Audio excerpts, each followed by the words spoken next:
الدينية والشعبية والتنفيذية، كل كافة الحضور معنا في هذا الصباح المبارك، أحييكم جميعا أطيب تحية. ولا يسعني إلا أن أشكر الله من أعماق القلب الذي أتى بنا إلى هذا اليوم المبارك، حيث نجتمع جميعا وأرى على وجوهكم جميعا علامات البشاشة والترسال والفرح.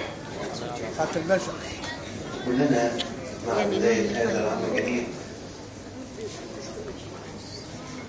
ننظر إلى أن يكون، ونتمنى أن يكون عام 2014 عام تحقيق الآمال التي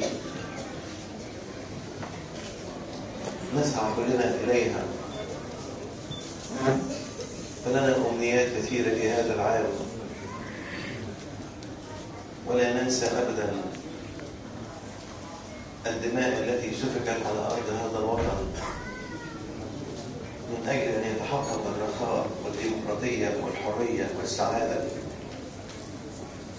وأن تبتسم ملامح الفرح والبشر على وجوه كل هذا الشعب الطيب الذي قدم الكثير وما زال يقدم من تضحيات. يمتلئ قلوبنا بالدعاء إلى الله أن يكون هذا العام عام بركة وسلام وفرح، ليس لبلادنا مصر فقط بل للعالم كله. نتمنى أن يكون هذا العام عام يتنسم فيه كل المصريين نسيم الديمقراطية ونسيم الحرية ونسيم الاستقرار والأمن والأمان، حتى نلتفت إلى مرحلة من الجد والعمل والتنمية لكي نعوض ما فاتنا في السنوات السابقة. فالمصري معروف أنه إنسان ذو كفاءات كثيرة وذو إمكانيات كثيرة، يستطيع أن يعمل ويعمل كثير إذا أراد.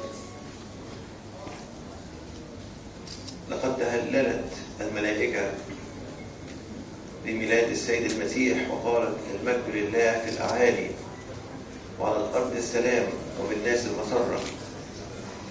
وكلنا نعبد